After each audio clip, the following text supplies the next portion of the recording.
Good evening to you guys. Very good evening to everyone. सभी को नमस्कार और सभी को good evening.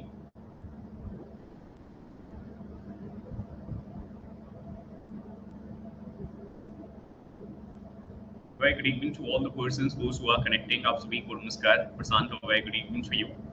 Jyoti, very good evening to you as well. Very good evening to every single student. आप सभी को नमस्कार. आप सभी को good evening.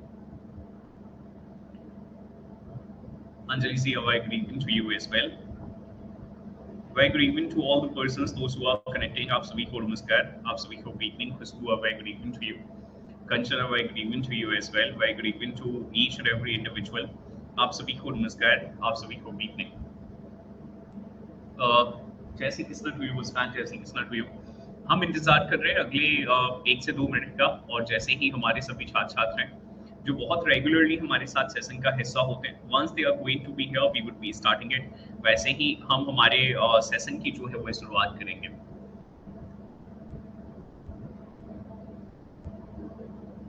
Sneha, very good evening to you as well. Very good evening to all the persons, those who are connecting. आप सभी को नमस्कार. आप सभी को good evening. अंजलि जी, ये जो हमारे बिहार पीसीएस के छात्र छात्र हैं भैया, एक बार मुझे जल्दी से कमेंट करके बता दीजिए आपका इकोनॉमिक्स का सेशन वाइंड अप हो गया, कंप्लीट हो गया आपके इकोनॉमिक्स के session. Salini, a very good evening to you. Satya, a very good evening to you as well. Very good evening to all the persons, those who are connecting. आप सभी को नमस्कार. आप सभी को good evening. मतलब कल से क्लासेस नहीं होनी है. ठीक है, चलिए, that's really very good. Today ठीक है. हेलो योगेश जी, इंतजार कर रहे हैं हम अगले 1 से 2 मिनट का, और जैसे ही सभी छात्र छात्राएं सेशन का हिस्सा होंगे हम सेशन को लेकर आगे बढ़ेंगे. जी जी, स्नेहा जी, मुझे बिल्कुल मालूम है. विधिया, very good evening to you. Anshika, very good evening to you. Very good evening to everyone. Priyanka ji, very good evening to you as well. सभी को नमस्कार और सभी को गुड इवनिंग. हम इंतजार कर रहे हैं अगले चंद मिनट का, और जैसे ही सभी छात्र छात्राएं सेशन का हिस्सा होंगे हम सेशन को लेकर आगे बढ़ेंगे. पिछली सेशन में हमने चर्चा की थी कि हमारा silent features of Indian constitution, basically हमने इनैक्टमेंट और एनफोर्समेंट पर चर्चा की, और इनैक्टमेंट और एनफोर्समेंट के बाद जाकर हमने silent features of Indian constitution पर जो है वो चर्चा की थी. Radha, a very good evening to you बेटा.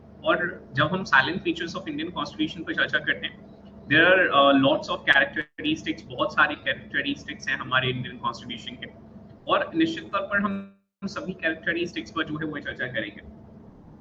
या आप इसे ऐसे कह लीजिए कि हम अभी साइलेंट फीचर्स पर चर्चा नहीं कर रहे हैं. We are just trying to understand. हम सिर्फ इस समझने का प्रयास कर रहे हैं कि इंडियन कॉन्स्टिट्यूशन जो है वो लैंडलिएस्ट कॉन्स्टिट्यूशन ऑफ वर्ल्ड है. हालांकि निश्चित तौर पर अपने आप में एक कैरेक्टरिस्टिक ही है, एक विशेषता ही है, हमारे एक फीचर ही है हमारे इंडियन कॉन्स्टिट्यूशन का. राधे राधे मोहिनी जी, सभी को नमस्कार, सभी को गुड इवनिंग. और उसके बाद जाकर हमने जो पार्ट्स हैं उन पार्ट्स पर चर्चा की थी. हमने ये समझने का प्रयास किया था कि भैया 22 पार्ट्स जो है उन 22 पार्ट्स में आपके 395 articles we are having at the same time, 12 schedules we are having, we are also having a preamble. और वर्तमान में जब आप देखने जा रहे हैं तो 8% जो हमें नजर आता है वो 8% तकरीबन 450 आर्टिकल्स, मतलब 448 आर्टिकल्स हमें नजर आते हैं. और 450 आर्टिकल के साथ साथ हमें क्या नजर आ रहा है,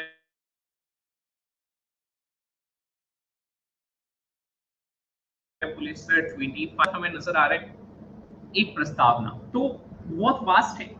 मैं आगे बढ़ूं, मैं पार्ट्स पर चर्चा करूं, या मैं पार्ट्स के कंटेक्स्ट में आपसे सवाल पूछूं, उसके पहले जो है मैं आपसे सीधे ये सब थोड़ा सा हम चर्चा करेंगे, और किसके कंटेक्स्ट में चर्चा करेंगे, ये जो फीचर्स है, और इस फीचर में जो लैंडलिएस्ट कॉन्स्टिट्यूशन है, इस लैंडलिएस्ट कॉन्स्टिट्यूशन के रीजंस को समझने का प्रयास करेंगे कि sir why the Indian constitution is the lengthiest written constitution.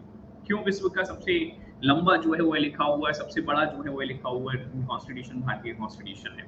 So first and foremost, just try to hear me out over the reasons. Then we would be heading with the so-called schedules of Indian Constitution. Reasons for lengthiest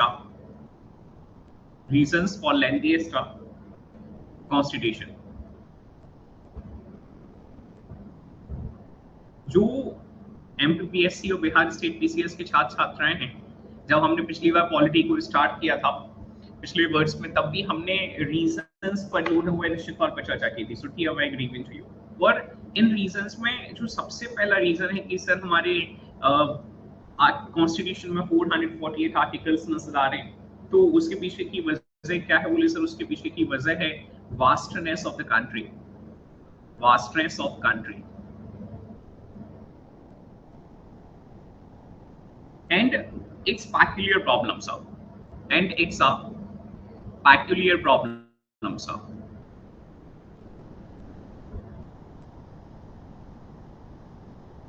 addressing scheduled areas tribes linguistics special provision related to certain classes special provision relating to certain classes relating to certain classes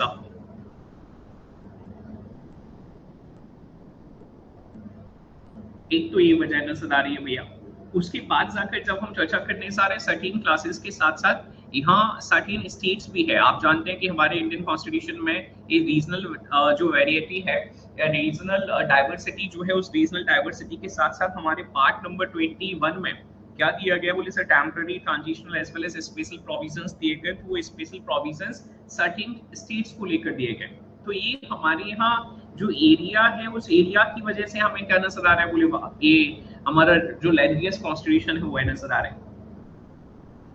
उसके बाद जाकर फिर हम चर्चा कर रहे हैं तो एक सबसे इंपॉर्टेंट पॉइंट आपको क्या समझना है कि अगर हम भारत के क्षेत्र को समझने का प्रयास करते हैं, मुस्कान जी, श्रुति जी, गिरिराज जी, मोहिनी जी, राधा जी और वृद्धि जी और सभी अन्य छात्र छात्र हैं, तो हमारे यहाँ यूनियन भी है और हमारे यहाँ eight the same time states भी हैं। हम कह सकते हैं कि हमारे यहाँ क्या है बोले सर? सिंगल कॉन्स्टिट्यूशन है, single constitution for both union and the state, for both union and the state. जो आपके यहाँ केंद्र है और जो आपके यहाँ राज्य है बेटा, राज्यों के लिए और केंद्रों के लिए क्या नजर आ रहा है बोले सर? हमें एक ही कॉन्स्टिट्यूशन नजर आ रहा है with specific details with specific details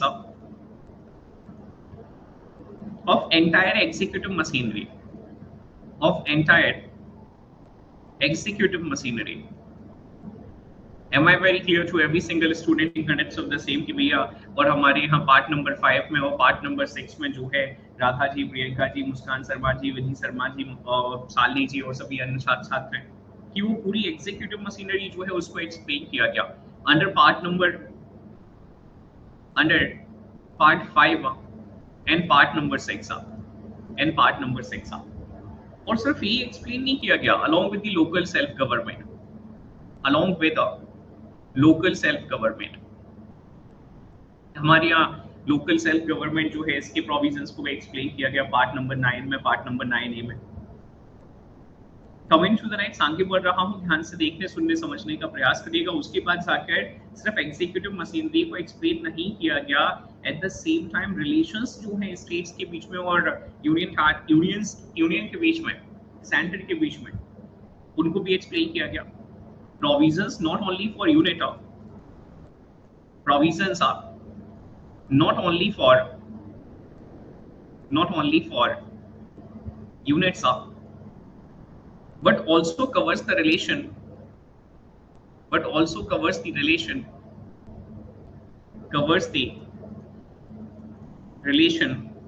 between the two units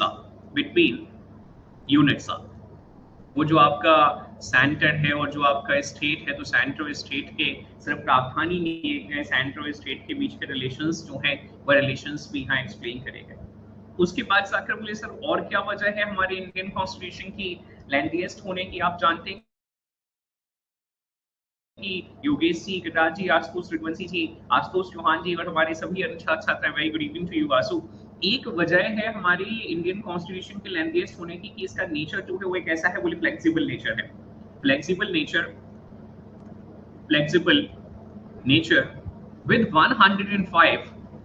with 105 flexible nature of Indian Constitution, flexible nature of Indian Constitution, allowing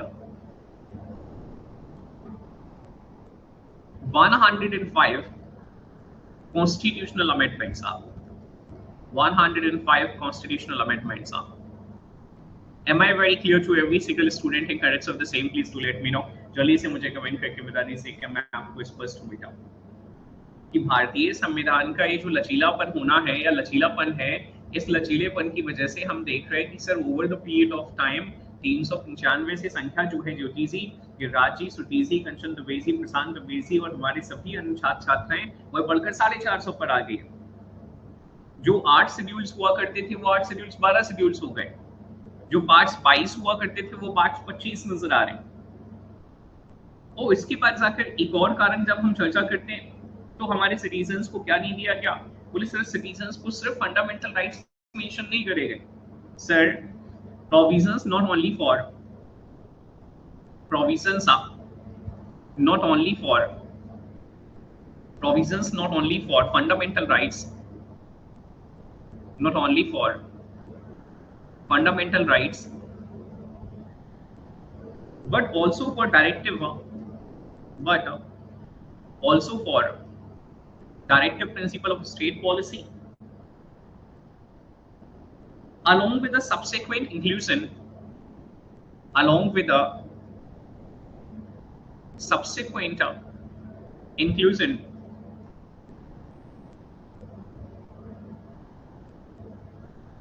of the fundamental duties of the fundamental duties of citizens.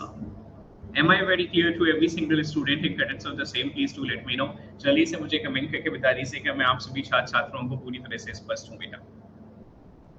जब हम चर्चा कर रहे हैं कि हमारा Indian constitution जो है वो क्या है, बोले सर लेंथीएस्ट है, तो इंडियन कॉन्स्टिट्यूशन के लेंथीएस्ट होने के पीछे की वजह जो है विधि शर्मा जी, खुशबू जी, कंचन दुबे जी, राधा जी, ज्योति जी, गिरिराज जी, आशुतोष रघुवंशी जी, आशुतोष चौहान जी, सत्या जी, शालिनी जी और हमारे सभी अन्य छात्र छात्राएं जो सेशन का हिस्सा हैं। That's what you people need to be thoroughly clear with. और जब हम लेंथीएस्ट कॉन्स्टिट्यूशन की चर्चा कर रहे हैं तो इसके आधार पर मुस्कान और सभी छात्र छात्राएं मैं कंक्लूजन दे सकता हूं किसको लेकर, कॉन्स्टिट्यूशन को लेकर। और क्या कंक्लूजन जो है कॉन्स्टिट्यूशन को लेकर दिया जा सकता है?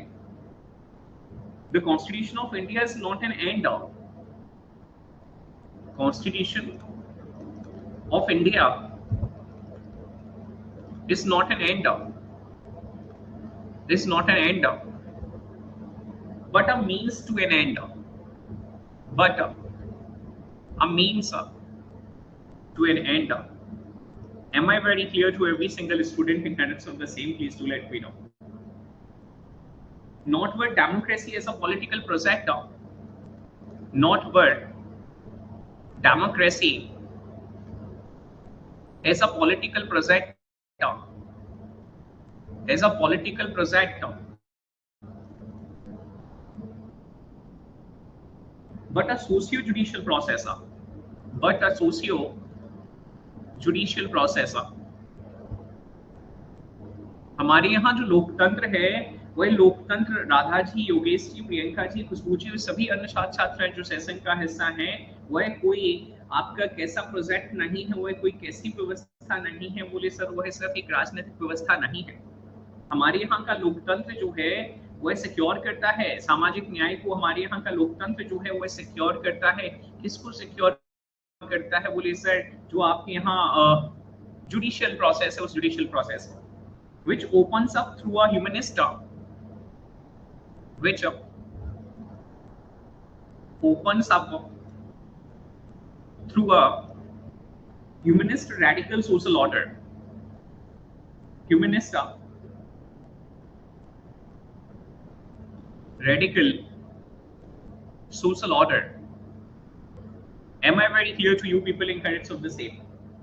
The opportunity to unfold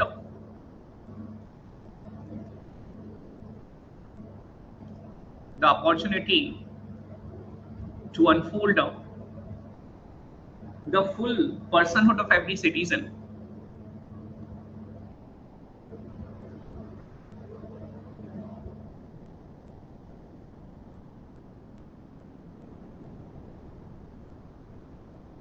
and that's what you people need to be thoroughly clear with भैया। कि अभी जो हम चर्चा कर रहे थे किसके कंटेक्स्ट में चर्चा कर रहे थे, बोले सर हमारा इंडियन कॉन्स्टिट्यूशन जो है, Anjali see I am explaining it, just try to hear me out over the very same. मैंने कहा कि इंडियन कॉन्स्टिट्यूशन जो है वो एक अंत नहीं है, बल्कि एक अंत के लिए, बल्कि किसी चीज की प्राप्ति के लिए एक रास्ता है। कोई बात नहीं, just try to hear me out over the very same. Indian constitution is not an end but it's a means to an end. The democracy of the country is not only or is not a political project or the process, it's a socio-judicial process। यहाँ कवि सीधे सीधे कहना चाहता है कि भारतीय संविधान एक अंत नहीं है, बल्कि एक अंत के लिए एक रास्ता है। जहां पर जब हम चर्चा करते हैं लोकतांत्रिक होने की, तो हमारे यहाँ की लोकतांत्रिक व्यवस्था जो है वह लोकतांत्रिक व्यवस्था कोई राजनीतिक व्यवस्था मात्र नहीं है, वह एक सामाजिक और एक न्यायिक व्यवस्था है। एक ऐसी सामाजिक और न्यायिक व्यवस्था जहां हर व्यक्ति के पास जो है आप जुडिशियल प्रोसेस को अप्रोच करने का रास्ता है, जहां जो भी प्रोविजंस इंक्लूड करे गए हैं उन प्रोविजंस का इंक्लूजन इस आधार पर किया गया है, इसमें मानवतावाद को ध्यान में रखा गया है, रेडिकल अप्रोच को ध्यान में रखा गया है। यहाँ फंडामेंटल राइट्स हैं, यहाँ directive principles of state policy हैं, यहाँ फंडामेंटल ड्यूटीज रखे गए हैं, जिसके आधार पर हमारे सभी व्यक्तियों को, चाहे अंजलि जी हो, चाहे सत्या जी हो, चाहे क्षमा हो, चाहे अंशिका हो, चाहे गिरिराज जी हो, चाहे योगेश जी हो, चाहे आशुतोष रघुवंशी जी, आशुतोष चौहान हो या आर्यन हो या कोई भी अन्य व्यक्ति हो, आप सबके जब अधिकारों पर चर्चा करी जाती है तो उन अधिकारों के माध्यम से सिर्फ ह्यूमन एग्जिस्टेंस की बात नहीं करी जाती, आपकी लाइफ को मीनिंगफुल बनाने की, डिग्निटेटिव बनाने की बात करी जाती है। And that's why only we are again and again saying Indian constitution is not an end but it's a means to an end. Am I very clear to every single student in credits of the same? Please do let me know so that I can head forward to the next one. प्रशांत द्विवेदी, कंचन द्विवेदी, अंजलि जी, सत्या जी, क्षमा जी और हमारे सभी छात्र छात्राएं जो session का हिस्सा हैं, मुझे पूरी उम्मीद है कि जब अभी हमने प्रोविजंस को समझा, जब अभी हमने reasons responsible for the Indian constitution being lengthiest इसको समझा, तो उसके बाद जाकर हमने एक कंक्लूजन दिया और कंक्लूजन ये निकल कर आया कि यह कोई अंत नहीं है, बल्कि किसी अंत को प्राप्त करने का एक रास्ता है। जहां हमारे ह्यूमनिस्ट, जहां हमारे रेडिकल प्रोविजंस हमें जो है नजर आते हैं, और इन ह्यूमनिस्ट और रेडिकल प्रोविजंस के आधार पर एक व्यक्ति अपने जीवन को सिर्फ जीवन मात्र के एग्जिस्टेंस तक सीमित नहीं करता, उनको डिग्निटेटिव, उनको मीनिंगफुल बना सकता है। उम्मीद है मुझे कि हमारे सभी बिहार स्टेट पीसीएस के छात्र छात्राओं को मैं बहुत स्पष्ट हूं जब मैं इंडियन कॉन्स्टिट्यूशन को एक अंत नहीं बल्कि एक अंत को प्राप्त करने का रास्ता कहता हूं। Shall I head forward to the next one? Please do let me know so that I can head forward to the next one. Anjali सी, खुशबू, श्रुति, आसू और हमारे सभी अन्य छात्र छात्राएं, मुझे पूरी उम्मीद है बेटा कि मैं आपको बहुत स्पष्ट हूं। चलिए, very good. Heading forward to the next, आगे बढ़ रहा हूं, ध्यान से देखने, ध्यान से सुनने और ध्यान से समझने का प्रयास करिएगा। The outset and repeats of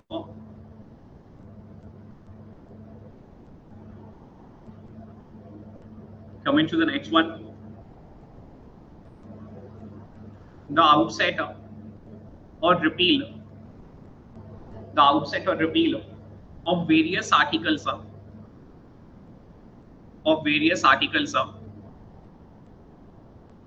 and subsequent addition and subsequent addition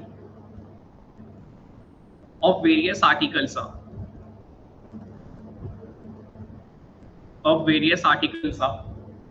to the 1949 Constitution. Am I not audible to you people on a very clear cut note? Please do let me know so that I can head forward to the next one. Is there any individual who is facing any issue?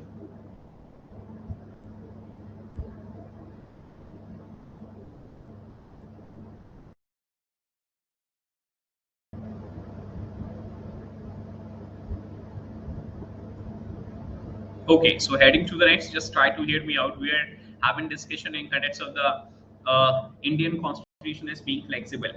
हम चर्चा कर रहे हैं कि भारतीय संविधान जब flexible नजर आता है तो इस फ्लेक्सिबिलिटी का मतलब क्या है। तो हम इस समझने का प्रयास कर रहे हैं the outset and the repeal of various articles as well is a subsequent addition of various articles to 1949 Constitution through 105 Constitutional Amendment Acts has practically recasted the Constitution, has practically recasted the Constitution, the Constitution in vital aspects,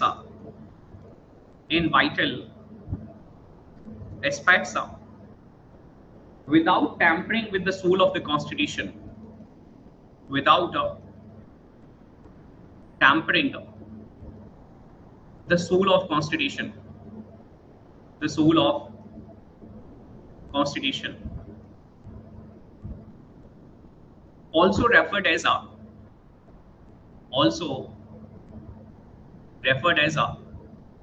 basic feature of Indian Constitution, basic feature of Constitution.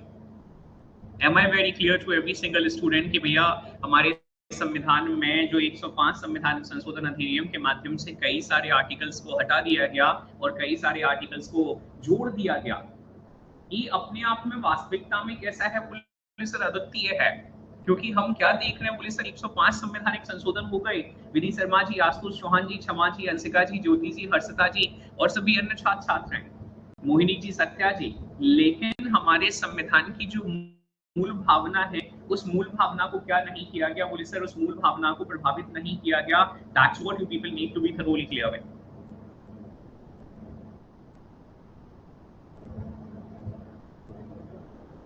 हम जब हमारे Indian constitution की चर्चा करते हैं, आप जानते हैं कि Indian constitution is rapid is the bag of borrowing, लेकिन क्या आप इसका दूसरा पहलू जानते हैं? हम जब कहते हैं बेटा कि the framers of the Indian constitution has gone through the constitution of the 60 countries, जब हम इस पर चर्चा करते हैं कि भारतीय संविधान सभा के सदस्य जो हैं वह भारतीय संविधान को ड्राफ्ट करते हुए, भारतीय संविधान को बनाते हुए 60 दूसरी कंट्रीज की कॉन्स्टिट्यूशन को लुक इनटू करते हैं, उससे आइडियाज लेते हैं। Mohini ji is asking what is written after referred as a basic feature of Indian Constitution. तो इसका तात्पर्य क्या है कि भैया उन्होंने 60 कंट्रीज के कॉन्स्टिट्यूशन को विजिट किया? बोले sir the Constituent Assembly incorporated the Constituent Assembly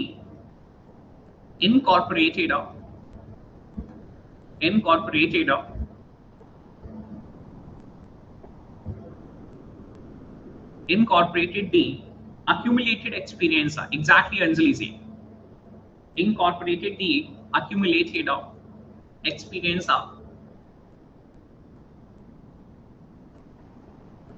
gathered from working of almost exactly Ansika, gathered from working of almost all the known constitutions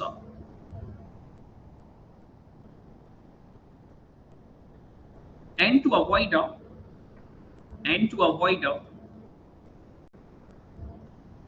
the maximum possible defects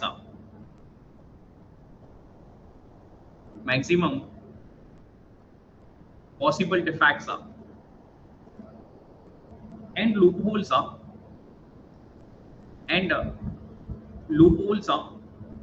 anticipated.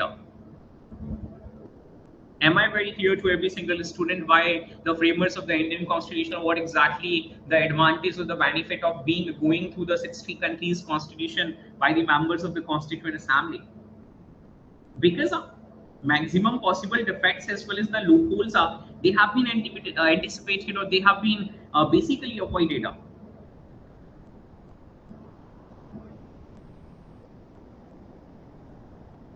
Anjali ji, Khushbu ji, Suti ji, and rest of all other individuals, those who are connecting, I hope you are having very clear-cut idea what exactly the benefit is.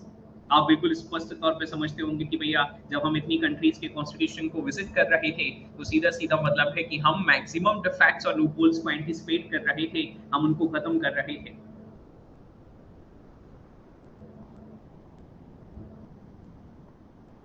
और सबसे important वजह, प्रियंका जी, खुशबू जी, ज्योति जी, श्रुति जी, हमारे सभी Bihar state PCS के छात्र छात्र हैं, हमारे सभी एमपीपीएससी के छात्र छात्र हैं और हमारे अन्य छात्र छात्र हैं।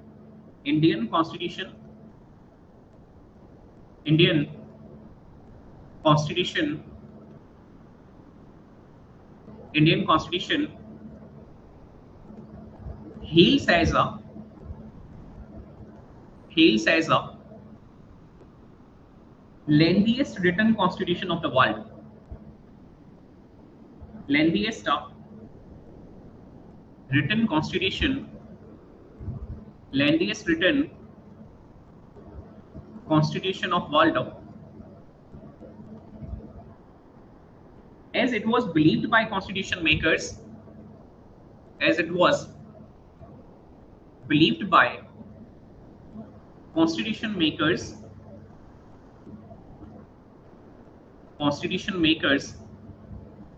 that the smooth functioning,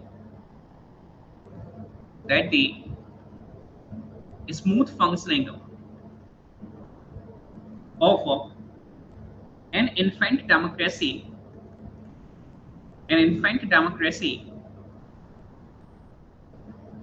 might be geopartized, might be geopartized, might be geopartized unless the administrative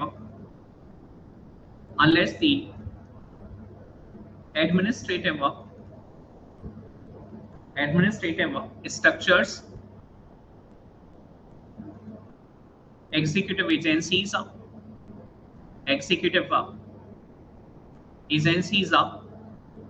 and their functions are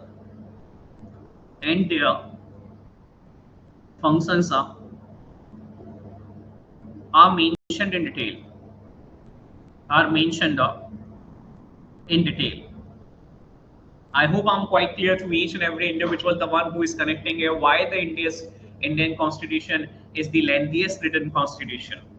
Priyanka ji, Khushbu ji, Sali ji, all my Bihar State PCS aspirants as well as MPPSC aspirants, एक बार मुझे जल्दी से comment करके बता दीजिए क्या मैं आप सभी छात्र छात्रों को पूरी तरह से स्पष्ट हूँ कि भारतीय संविधान इस वजह से हमें कैसा नजर आता है, बोले सर वर्ल्ड का लेंथीएस्ट रिटन कॉन्स्टिट्यूशन नजर आता है, क्योंकि हमारे जो कॉन्स्टिट्यूशन मेकर्स हैं, हमारे जो कॉन्स्टिट्यूशन ड्राफ्टर्स हैं, उनका मानना था कि एक ऐसी कंट्री जो इन्फेंट है, जो नेसेंट है, इन्फेंट डेमोक्रेटिक कंट्री है, नेसेंट डेमोक्रेटिक कंट्री है, the one which is facing out the consequences of the partition, अगर ऐसे में हम हमारे एग्जीक्यूटिव मशीनरी, हमारे एग्जीक्यूटिव एजेंसीज, हमारे एडमिनिस्ट्रेटिव स्ट्रक्चर्स को, उनके फंक्शंस को बहुत स्पष्ट तौर पर मेंशन नहीं करने जा रहे हैं, तो फिर निश्चित तौर पर भैया क्या हो सकता है, ये हमारा नवजात प्रजातंत्र जो है वह प्रभावित हो सकता है।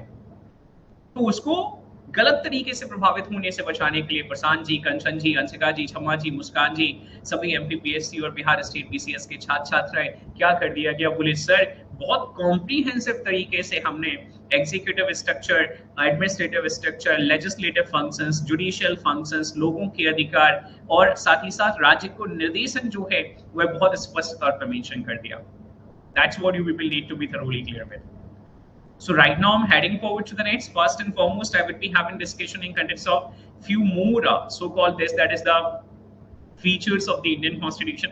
Although I will not be explaining the same at the same time, मैं अभी उनको explain नहीं करूँगा. But I would be letting you know these are the functions of these are the features of Indian Constitution. And then again I would be heading with the parts of the Indian Constitution as well as the schedules of the Indian Constitution. Shall I proceed with the same? Please do let me know. जल्दी से मुझे comment कर दीजिए क्या हम आगे बढ़ सकते हैं। योगेश जी, अंशिका, मोहिनी, सत्या, गिरिराज, कंचन, आशु, राधा, विधि और हमारे अन्य सभी छात्र छात्र हैं। चलिए, very good. So heading forward to the next one, and you people can hear me out over the same.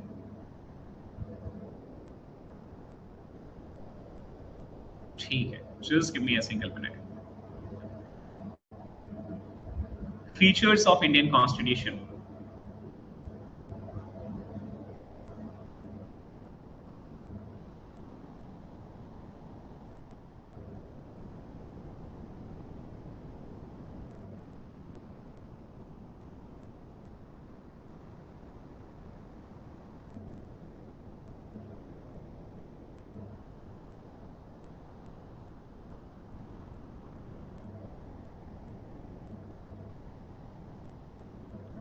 The very first is going to be an indestructible union of these destructible states are. An indestructible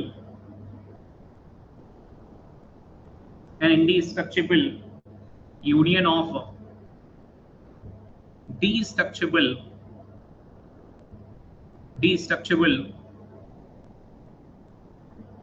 states are. Am I very clear to every single student regardless of the same? Please do let me know कि हमारा जो संघ है उसको वो कैसा है, बोले सर इनकी स्ट्रक्चरबल है, और राज्य कैसे हैं, बोले सर डिस्ट्रक्चरबल है। राज्यों में आप क्या कर सकते हैं, बोले सर हेर फेर कर सकते हैं, but at the same time जो है आप हमारे संघ में जो है वह कोई हेर फेर नहीं कर सकते। आप जब भारतीय संविधान का पार्ट नंबर 1 पढ़ने जाते हैं तो पार्ट नंबर 1 का आर्टिकल नंबर 1 जो है राधा, विधि, सत्या, स्नेहा और हमारे अन्य सभी छात्र छात्राएं जो सेशन का हिस्सा है, पार्ट नंबर 1 का आर्टिकल नंबर 1 बहुत क्लियरली हमसे कहता है India that is union of state of India, that is Bharat is a union of state rather than federation of state. भारतीय संविधान के अनुच्छेद नंबर 1 में बहुत साफ साफ लिखा हुआ है कि इंडिया, जिसे हम भारत के नाम से भी जानते हैं, वह एक यूनियन ऑफ स्टेट है, वह आपका क्या नहीं है, फेडरेशन ऑफ स्टेट नहीं है। हमारे यहाँ पर राज्यों के पास परमिशन नहीं है कि वह हमारे संघ से जो है क्या कर सके, बोले सर अलग हो सके। The states are not having the right to secede from the union. तो एक बार जो हमारे संघ का हिस्सा हो गया, that is always going to be the part of the union, and that's why we are using a phrase indestructible union. इसे कोई नहीं खोल सकता। Am I very clear to every single student? You people can let me know, जल्दी से मुझे comment कर दीजिए। But at the same time when we are calling it destructible states, आप जानते हैं कि आपका मध्य प्रदेश जो है वह 2000 में जाकर क्या हो गया, बोले सर मध्य प्रदेश 2000 में जाकर हमारा छत्तीसगढ़ में भी जो है बट गया। हमारा बिहार जो है आगे जाकर झारखंड बिहार से निकल कर आ गया। That's what you people are having idea about. आप जानते हैं कि 1912 में जो अभी आपके 69th बीपीएससी में सवाल पूछा गया था कि भैया बिहार का जो फॉर्मेशन ईयर है वह फॉर्मेशन ईयर क्या है, तो 1912 है। इसके पहले बिहार किसका हिस्सा हुआ करता था, तो बोले सर इसके पहले बिहार जो है हमारा बंगाल का हिस्सा हुआ करता था। आप जानते हैं 1935 में क्या निकाल दिया गया, बोले सर उड़ीसा को कार्व आउट कर दिया गया। आप जानते हैं आगे जाकर क्या कर दिया गया, बोले सर झारखंड को कार्व आउट कर दिया गया। 2014 में आप जानते हैं क्या कर दिया गया, बोले सर तेलंगाना जो है इज द 29th स्टेट, उसको कार्व आउट कर दिया गया। तो इस वजह से हम क्या कह रहे हैं, बोले सर स्टेट्स के अंदर तो जो है आप क्या कर सकते हैं, बोले सर ऑल्टरेशंस कर सकते हैं, चेंजेस कर सकते हैं। और हमारे सभी छात्र छात्राएं प्लीज मेक श्योर, शायद अभी हो सकता है मैंने 2014 में झारखंड बोल दिया हो, अगर ऐसा बोला था या बिहार के कंटेक्स्ट में कुछ बोला था तो है ना, बहुत परेशान मत हुआ करो, शब्दों को मत लिया करो, भावनाओं के साथ आगे बढ़ा करो। 2000 में आपका जो झारखंड है, आपका जो उत्तराखंड है और eight the same time Chhattisgarh है, इनका एग्जिस्टेंस है, आप जानते हैं। तो परेशान मत होइएगा बाद में जाकर कि सर वो है ना ऐसा कुछ था। All I want to make it very clear कि भैया हम क्या करने जा रहे हैं, बोले सर हम जो है हमने बॉम्बे का बाइफर्केशन करके 15वें राज्य के तौर पर गुजरात बना दिया, बोले सर बॉम्बे को डीस्ट्रक्चर कर दिया। Am I very clear to every single student in credits of the same? Please do let me know. हमने आगे जाकर जो है कई सारे अन्य स्टेट्स का बाइफर्केशन करके, अन्य स्टेट्स में ऑल्टरेशन करके, चेंजेस करके कई सारे राज्य जो हैं उनका गठन कर दिया। That's what you people need to be thoroughly clear with. चलिए आगे बढ़ रहा हूं, ध्यान से देखने, ध्यान से सुनने और ध्यान से जो है वह समझने का प्रयास करिएगा। Heading to the next and you people can hear me out over another feature of the same, जिस पर अभी हम बहुत लंबे समय से चर्चा कर रहे हैं, that is lengthiest written constitution of the world. Lengthiest written constitution of world. Lengthiest written constitution of world. Heading forward to the next one, partially rigid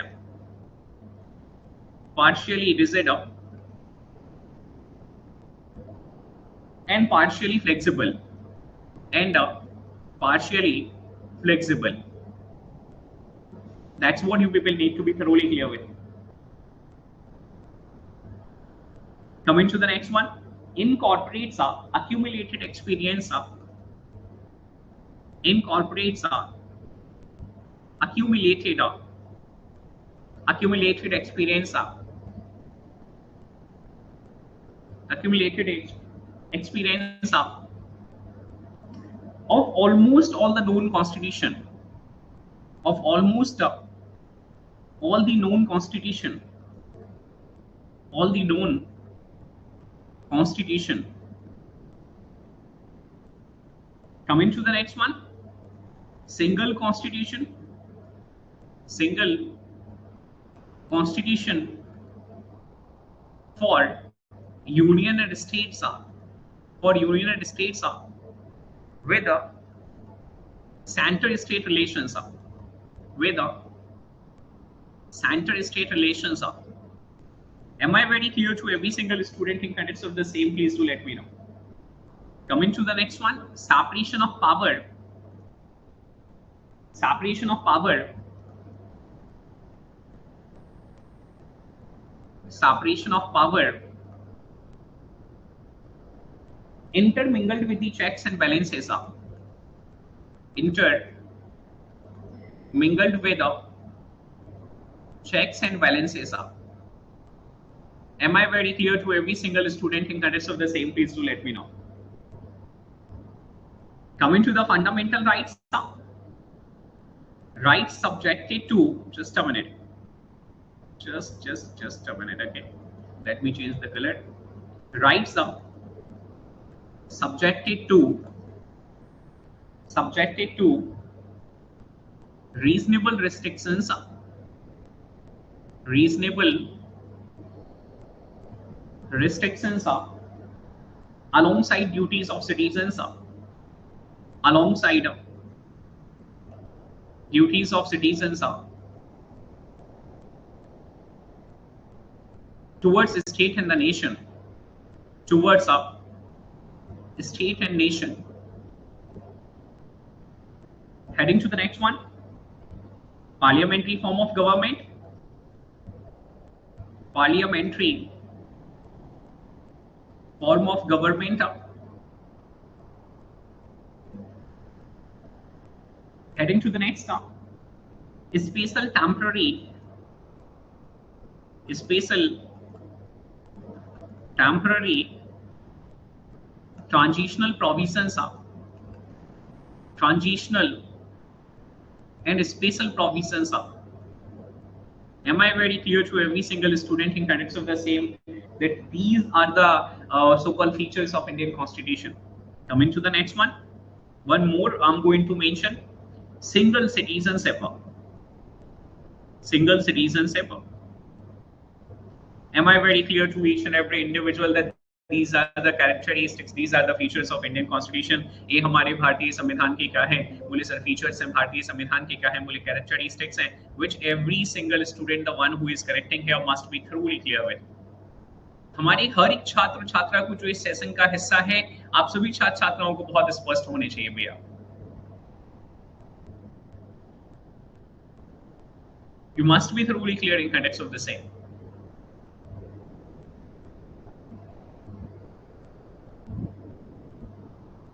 Right now, heading forward to the next, and you people can hear me out over the same. अभी हम जो है सीधे कल के हमारे session को जो है वो डिस्कस करेंगे, और कल हम सेशन में चर्चा कर रहे थे. By yesterday we were having discussion in context of सामाजिक, बहुत दिनों के बाद आप आई हैं, उसमें भी आप बीच में इधर-उधर हो रही हैं. थोड़ा सा प्रयास करिए. निश्चित तौर पे मैं जानता हूँ आपके साथ कोई ना कोई वजह होगी, आप ऐसे ही जो है इधर-उधर नहीं हुई होंगी.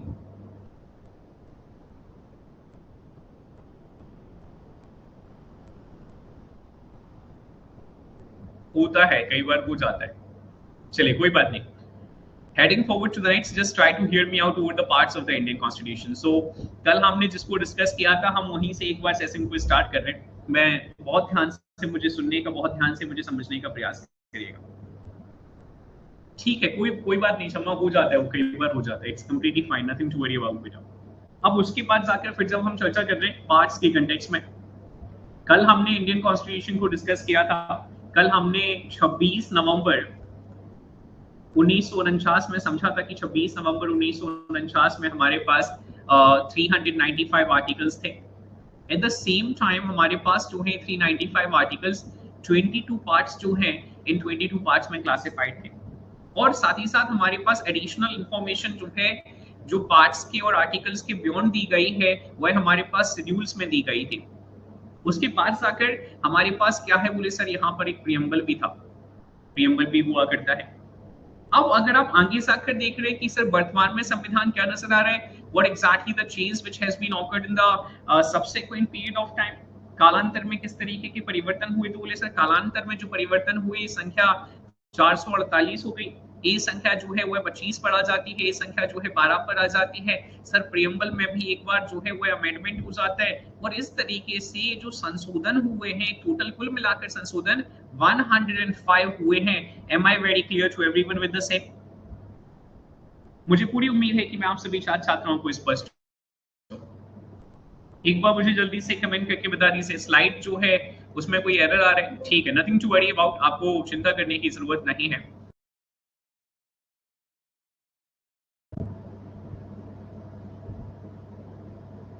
एक बार मुझे जल्दी से कमेंट करके बता दीजिए, अरे नथिंग टू वरी अबाउट। ज्योति जी, अंशिका जी, अंजलि जी, शालिनी जी और सभी अन्य छात्र, just do let me know whether am I very clearly audible to you and visible to you so that I can head forward to the next one.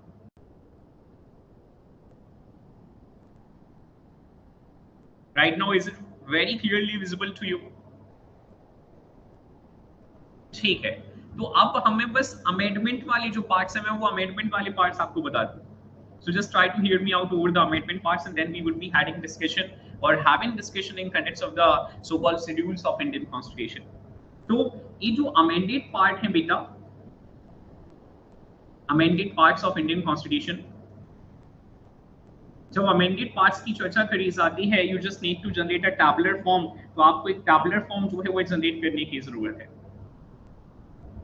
और amended parts में क्या याद रखना है, बोले सर हमें सबसे पहले तो याद रखना है कि पार्ट नंबर 4A जो है इसको इंसर्ट किया गया किसके माध्यम से, बोले sir 42nd constitutional amendment act 1976 के माध्यम से, और इसका जो प्रावधान है वह फंडामेंटल ड्यूटीज को लेकर है, फंडामेंटल ड्यूटीज को लेकर है। Coming to the next one, उसके बाद जाकर पार्ट नंबर 9 की जब चर्चा कर रहे हैं तो पार्ट नंबर 9 का इंसर्शन जो है वह 73rd कॉन्स्टिट्यूशनल अमेंडमेंट एक्ट 1992 के माध्यम से है, और 73rd कॉन्स्टिट्यूशनल अमेंडमेंट एक्ट 1992 के माध्यम से पार्ट 9 में क्या इंसर्ट किया गया, तो बोले सर यहाँ रूरल लोकल सेल्फ गवर्नमेंट के प्रावधान है, रूरल लोकल सेल्फ गवर्नमेंट, इसके प्रावधान नजर आते हैं। उसके बाद जाकर जब पार्ट 9A को आप डिस्कस कर रहे हैं तो पार्ट 9A 74th CAA 1992 के माध्यम से इंसर्ट किया गया। यहाँ क्या नजर आ रहे हैं, बोले सर यहाँ अर्बन लोकल सेल्फ गवर्नमेंट के प्रावधान नजर आ रहे हैं, अर्बन लोकल सेल्फ गवर्नमेंट तो इसके प्रावधान नजर आते हैं। उसके बाद जाकर जब आप पार्ट नंबर 9B की चर्चा कर रहे हैं तो सर 9B का इंसर्शन 97 था कॉन्स्टिट्यूशनल अमेंडमेंट एक्ट 2011 के माध्यम से हुआ, और इसमें जो है कोऑपरेटिव सोसाइटी के प्रावधान जो है वह हमें नजर आते हैं, कोऑपरेटिव सोसाइटी।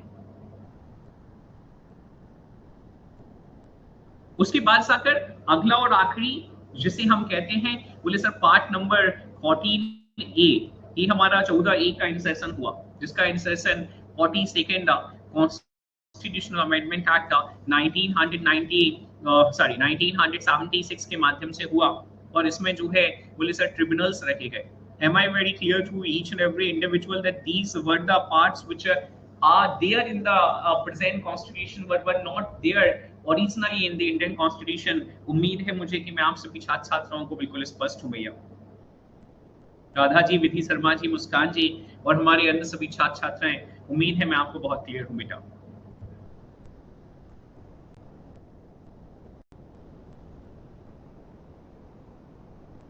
मैं आपको बड़ी इंटरेस्टिंग बात बताने जा रहा हूं, बहुत ध्यान से सुनने, बहुत ध्यान से समझने का प्रयास करिएगा। आप जानते हैं कि मैं आजकल मल्टीपल ऑफलाइन संस्थाओं का हिस्सा हूं, मोहिनी जी, शालिनी जी, विधि शर्मा जी, गिरिराज शर्मा जी और हमारे सभी अन्य छात्र छात्र हैं जो सेशन में हैं। तो मैं मल्टीपल ऑफलाइन संस्थाओं में आजकल मेजॉरिटी ऑफ द इंस्टीट्यूशंस में जो है वो हिस्ट्री पढ़ा रहा हूँ। और जो मेरा बहुत लंबे समय से इंस्टीट्यूशन जिसका मैं हिस्सा हूँ, रविंद्रास आईएएस, उसमें मैं ऑब्वियस है कि यूपीएससी और स्टेट पीसीएस के जो बैचेस हैं उसमें पॉलिटी लेकर चल रहा हूँ। इस साल हिंदी मीडियम के स्टूडेंट्स को भी कैटर कर रहा हूँ। लेकिन मैं जो अन्य संस्थाएं हैं उन अन्य संस्थाओं में जाकर देखता हूँ ना, तो मुझे कई बार ये बहुत स्पष्ट तौर पर समझ आता है कि बच्चों के भविष्य के साथ खिलवाड़ जो है वह किस तरीके से किया जाता है और बच्चे अपने भविष्य के साथ खिलवाड़ कैसे करवाते हैं।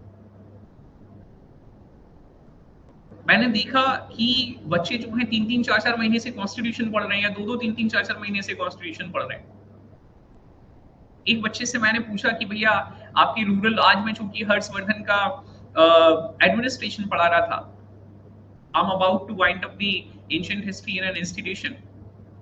I was having discussion over the administration of the Harshvardhan, where I was explaining the further categorization or the further exactly the classification of the administration into the provinces into the districts into the sub-districts, and sub-districts into the villages. And later on, I concluded that Harshvardhan was in the support of the local self-government, the records of which we are having. Then very frequently I ask an individual who claims to be the student of the institution for almost 7 to the 8 months, in which part of the Indian Constitution the provision of the rural local self-government had been started out, and in which part the provision of the urban local self-government had been started out. He very clearly started to myself under part number 4 as well as the under part number 5. That's what you need to understand. ये आपको समझने की जरूरत है भैया, इस तरीके से दिक्कत होती है बच्चों के साथ। फिर मैंने उनसे हिंदी में पूछा कि भैया ये हमारे भारतीय संविधान में किस भाग में जो है आपके स्थानीय ग्रामीण जो स्वशासन है, उस ग्रामीण स्वशासन के प्रावधान नजर आते हैं। ग्राम पंचायत, जनपद पंचायत और जो आपका डिस्ट्रिक्ट पंचायत है उसके प्रावधान नजर आते हैं। तो बोले सर सॉरी, तो एक शब्द निकल कर आया, बोले सर सॉरी शब्द निकल कर आया। तो मैंने कहा बेटा there is no need of the sorry, कोई बात ही नहीं है, क्योंकि जो नहीं आता उसी को सीखने के लिए संस्था आए हैं। तो बोले सर सॉरी अभी हमने पढ़ा नहीं है, हमने सिर्फ अभी हम पार्ट नंबर 4 पढ़ रहे हैं या पार्ट नंबर 3 पढ़ रहे हैं। तो बोले, फिर मैंने उन्हें समझाया कि भैया आप अपने भविष्य के साथ कैसे खिलवाड़ कर रहे हैं और आपके भविष्य के साथ कैसे खिलवाड़ किया जा रहा है। बहुत जरूरी है कि हमारे बच्चे अगर किसी भी इंस्टीट्यूशन में एडमिशन लेने जाते हैं, प्लीज मेक श्योर करिए कि आपके पास जो है हार्ड कॉपी में सिलेबस होना चाहिए। प्लीज मेक श्योर करिए कि आपको सिलेबस की जानकारी होनी चाहिए, और प्लीज मेक श्योर करिए कि आपको जो इंडिविजुअल पढ़ा रहा है वह सिर्फ टीचर तो नहीं है या टीचर फॉर सिविल सर्विसेज है। क्योंकि आजकल मैं मार्केट में देखता हूँ कि कई सारे टीचर्स हैं, मतलब हर घर में, जिस घर में आप पत्थर उठाकर फेंक देंगे आंख बंद करके, उस घर में आपको टीचर नजर आ रहे हैं। कोई ट्यूशन टीचर नजर आता है, कोई कॉम्पिटिशन का टीचर नजर आता है, कोई सिविल सर्विसेज का टीचर नजर आता है, कोई सरकारी टीचर नजर आता है। जिस घर में पत्थर फेंकेंगे एक आध तो टीचर नजर आएगा। और जब वहां अगर भूले भटके, मान के चलो आपकी किस्मत ही ज्यादा बुरी है, आपका पत्थर ऐसे घर में जाके गिरा जहां कोई टीचर नहीं है, तो बेटा ऐसा तो असंभव है। कोई ना कोई तो होगा जो फिर व्हाट्सएप पे टीचर होगा, व्हाट्सएप के स्टेटस के माध्यम से टीचिंग करने का प्रयास करता होगा, व्हाट्सएप के स्टेटस पे ज्ञानवर्धक बातें जो है वह लगाता होगा, भले ही उसके जीवन में वो उनमें से कुछ नहीं आता जाता हो, लेकिन टीचर हर घर में मिलेगा आपको। तो अब बोले सर इसमें क्या दिक्कत है, तो अच्छी बात है टीचर है। अरे भैया किताबें सामने रख लेने से टीचर नहीं बना जाता। That's what you need to understand। आप सिविल सर्विसेज के बच्चे को अगर कैटर कर रहे हैं, आपको मालूम होना चाहिए कि क्रोनोलॉजी करके एक चिड़िया होती है, जिस क्रोनोलॉजी नामक चिड़िया के साथ जो है सिविल सर्विसेज की तैयारी कराई जाती है। मैंने उस बच्चे को बताया कि भैया संस्था का दोष नहीं है, दोष आपका है कि आपको क्रोनोलॉजी की जानकारी नहीं है। बिल्कुल बिल्कुल अंजलि जी, आपको क्रोनोलॉजी की जानकारी नहीं है, आपको ये नहीं मालूम कि भैया हम जो है पार्ट नंबर, जब सबसे पहला चैप्टर पढ़ते हैं इंडियन कॉन्स्टिट्यूशन का, तो उसमें historical background of Indian constitution पढ़ते हैं, उसके बाद जाकर मेकिंग ऑफ इंडियन कॉन्स्टिट्यूशन पढ़ते हैं, और उसके बाद जाकर तीसरा ही चैप्टर जो हमारा कहलाता है, इसे हम silent features of Indian constitution पढ़ते हैं, जिसमें सबसे पहला कैरेक्टरिस्टिक है, सबसे पहला फीचर है lengthiest written constitution of the world. और आप कह रहे हैं कि सर अभी तो हम पार्ट नंबर 3 और 4 पढ़ रहे हैं, जब हम आगे जाकर पार्ट 9 पढ़ेंगे तब जाकर प्रावधान सीखेंगे। इस साल में मैंने 2 संस्थाओं में ऐसा सुन लिया, और फिर मैंने उसके पीछे की वजह जानने का प्रयास किया, क्योंकि मैं इस फ्रेटर्निटी में बहुत लंबे समय से हूं। It's being the 8th year which is in the progression. तो मुझे समझ आया कि यार बच्चे तो मासूम हैं, चंचल हैं, भोले हैं, अभी है ना संस्थाओं पर निर्भर हैं। लेकिन गलती कहाँ है? बोले सर गलती उन लोगों की है जो सिविल सर्विसेज की तैयारी कर कर आए हैं, और सिर्फ तैयारी कर कर आए हैं, ऐसा कहते हैं कि हम सिविल सर्विसेज की तैयारी कर कर आए हैं, या वो सिर्फ अभी जो है ताजा ताजे टीचर्स बने हैं, और उन्होंने पीछे मुड़कर कभी सिलेबस को देखने का प्रयास नहीं किया।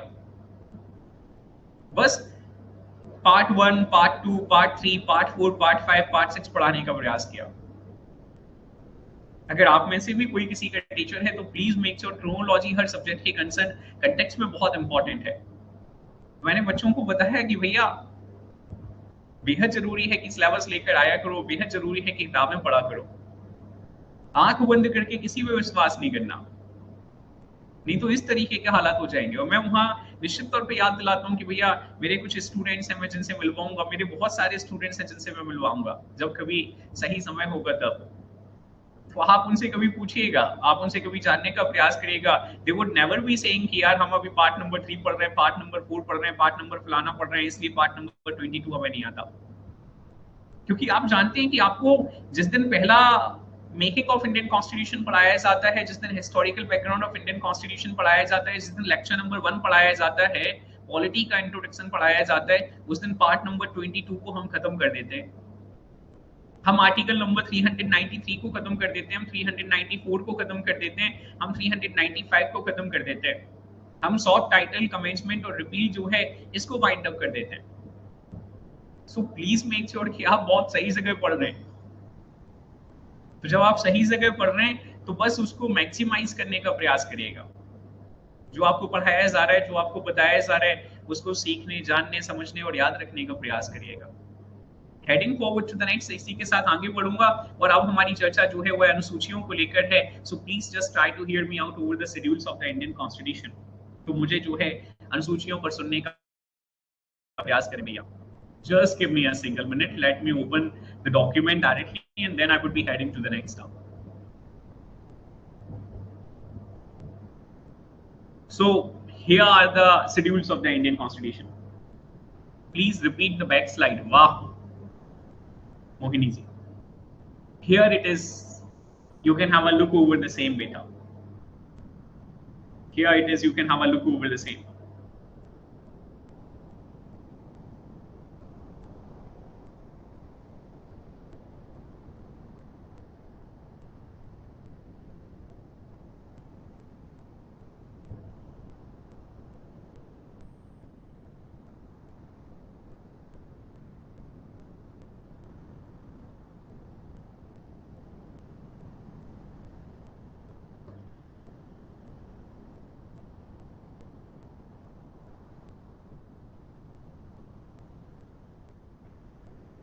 When you see once done with the same, please do let me know so that I can head forward to the next stuff, and we can have further discussions in context of the schedules of Indian Constitution if the time permits us. So please explain. वाह बेटा, very good. ये तो आपने कितनी ही अच्छी बात कर दी मोहिनी जी। इतनी शानदार और इतनी अच्छी बात कैसे कर लेते हैं आप? बोले सर पूरा खत्म हो गया, अब आप कह रहे हैं एक्सप्लेन कर दीजिए, और अभी आप कहेंगे सर वो एक्चुअली हमारे साथ जो है नेटवर्क इशू था, स्लाइड जो है स्टक कर गई थी, इस वजह से सर जो है दोबारा बता दीजिए, या सर मुझे कोई अर्जेंट फोन आ गया था इसलिए से मैं सर क्लास से बाहर हो गई थी इसलिए एक्सप्लेन कर दीजिए। मोहिनी जी कल ही पढ़ाए थे सारे पार्ट्स मैंने। भारतीय संविधान में ओरिजिनली अगर आप देखेंगी तो 22 पार्ट है, उसके बाद जाकर समय में कालांतर में 26 जनवरी 1950 से लेकर आज 15 अक्टूबर 2024 तक 4 नए पार्ट जो है वो जोड़े गए, 5 नए पार्ट जोड़े गए, माफ कीजिएगा। पार्ट नंबर 4A को जोड़ा गया, जो ओरिजिनली इंडियन कॉन्स्टिट्यूशन का हिस्सा नहीं था। 42वें संवैधानिक संशोधन अधिनियम 1976 से जोड़ा गया। पार्ट नंबर 9 को इंसर्ट किया गया। पार्ट नंबर 9 में रूरल लोकल सेल्फ गवर्नमेंट के प्रोविजंस रखे गए। 73rd कॉन्स्टिट्यूशनल अमेंडमेंट एक्ट 1992 से इंसर्ट किया गया। पार्ट नंबर 9A को इंसर्ट किया गया, जिसमें अर्बन लोकल सेल्फ गवर्नमेंट के प्रोविजंस रखे गए, जिसको 74th कॉन्स्टिट्यूशनल अमेंडमेंट एक्ट 1992 से इंसर्ट किया गया। पार्ट नंबर 9B को इंसर्ट किया गया, जिसमें कोऑपरेटिव सोसाइटी के प्रोविजंस को इंसर्ट किया गया। 97 कॉन्स्टिट्यूशनल अमेंडमेंट एक्ट 2011 से किया गया। और जब हम अगला और आखिरी पार्ट की चर्चा करते हैं, तो अगला और आखिरी पार्ट जो है पार्ट नंबर 14A, इसका इंसर्शन भारतीय संविधान में आपकी 42nd कॉन्स्टिट्यूशनल अमेंडमेंट एक्ट 1976 से हुआ था। ट्रिब्यूनल्स को एड ऑन किया गया था। तो आज के सेशन को मैं यहीं वाइंड अप करूंगा।